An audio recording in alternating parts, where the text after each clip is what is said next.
not something, assets. Remember, net fixed assets, historical cost minus accumulated depreciation. So if depreciation increases, that minus thing causes a decrease. By the way, there is this phenomenon, and I also published 2 papers out of this. At least in the US and most Western countries, it's called an acquiescence bias. The performance of students in true-false questions, when the answer is true, is typically about 10 to 15 points better compared to the when the answer is false. Right? There are 2 explanations for that, minimum 2. One is the acquiescence bias. We are nice people, society-wise. Unless we have a reason to say otherwise, we say yes. By the way, that's different in Russia. In Russia, the default answer is niet. Okay? If there's doubt, the answer is no. In US, if there is doubt, the answer is yes. You want to say yes. That's the culture. There's an alternative kind of psychological and pedagogical reason. It is called the cognitive fatigue process, or cognitive fatigue syndrome. Typically, it's not that difficult to recognize that something is true. Okay? It's either by definition or, in this case, I apply the definition.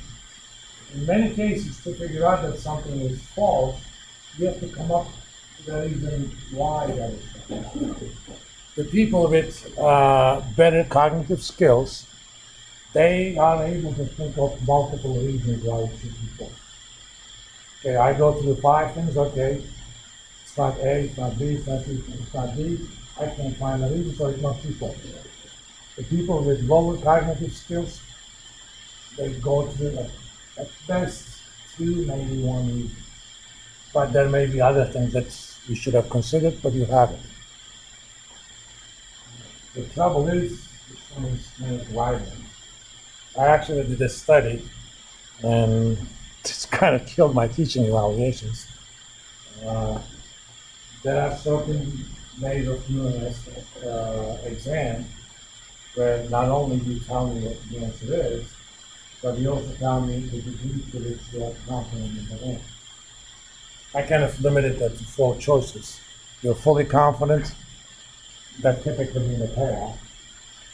If it's a 10-point question, you're fully confident, you get 12.5 for the right answer, but you got -5 for the wrong answer. Okay? If you're fairly confident, you get 10 for correct, -2.5 for incorrect. If you are somewhat confident, you got 7.5 for right, 0 for wrong. You could also say, I don't want to play this damn game. You have no confidence. I gave you 3.5 whether you're right or wrong, okay? It's kind of a risk management.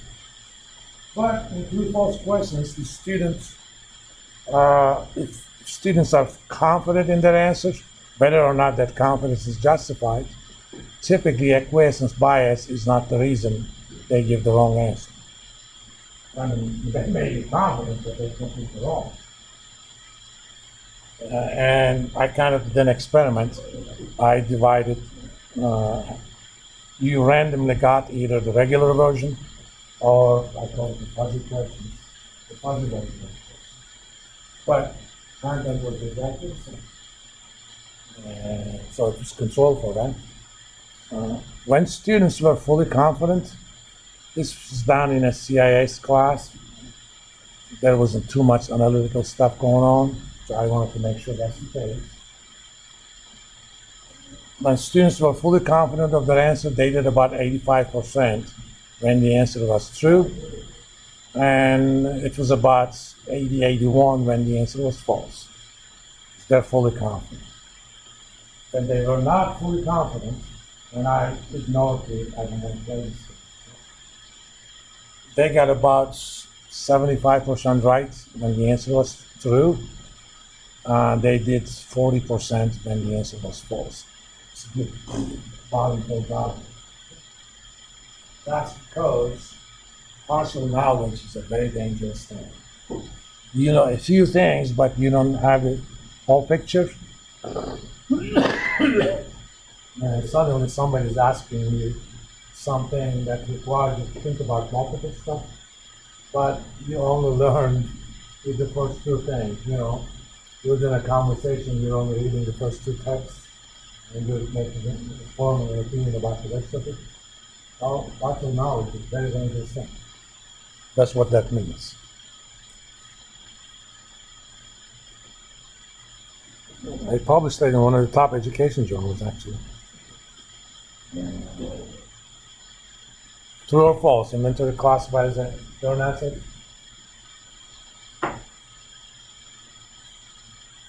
Yes or no? It's almost a definition, right?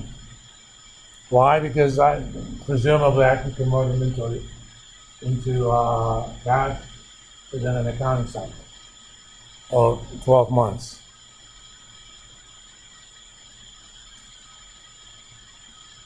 You haven't done cash flow from assets yet.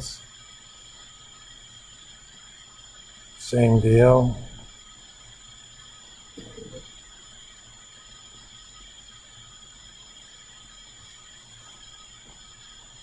What do you think? It's kind of a definition issue, but GAAP has nothing to do with depreciation.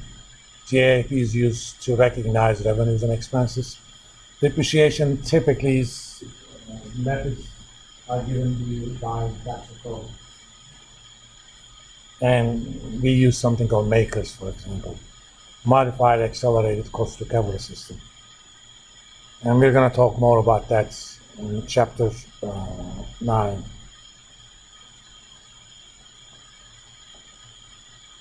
So what do you think about this one? Yeah, which one? It's not that complicated, but you kind of need to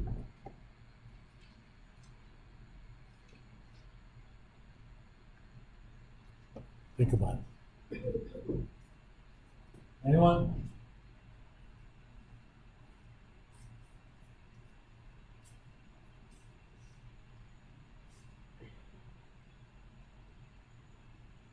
Do you know of an identity that involves shareholders' equity? In fact, in this class, you learn only one of them, right? That's assets equals liabilities plus equity. Which one? Net fixed assets minus total liabilities? What did you do with the current assets? It's total assets minus liabilities. Let's see if it's there. Well, it's not there.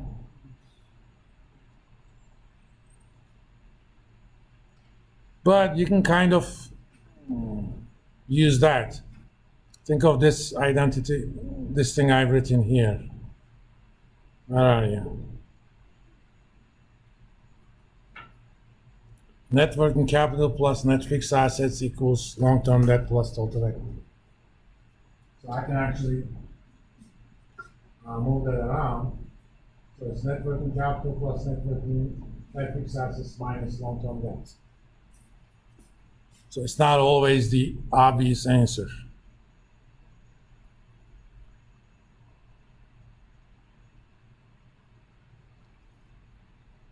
So always use the things you know.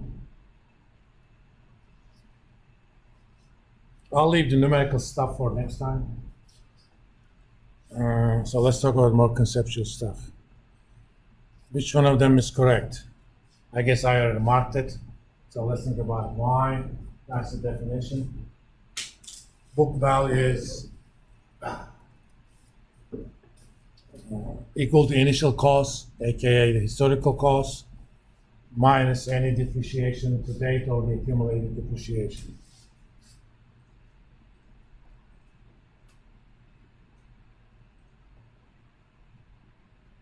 That's the definition. A lot of these questions are pretty much definitions. But if you come to these quizzes not having read the chapter, not having worried about definitions, A, you're going to spend a lot of time hunting those. How about you read them first and come back? I know you guys are the Google culture.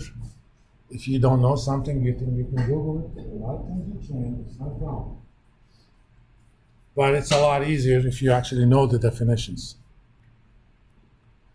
It's something we haven't covered yet.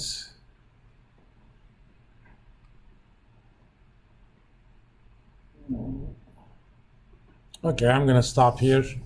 We'll do more problems later. And if I have time tonight, I may do a few short videos out of these and post it. But it's not a promise, it's on a case-study basis. I'll see you guys on Thursday. We're gonna cover the cash flow part of the chapter and do a lot of numerical problems.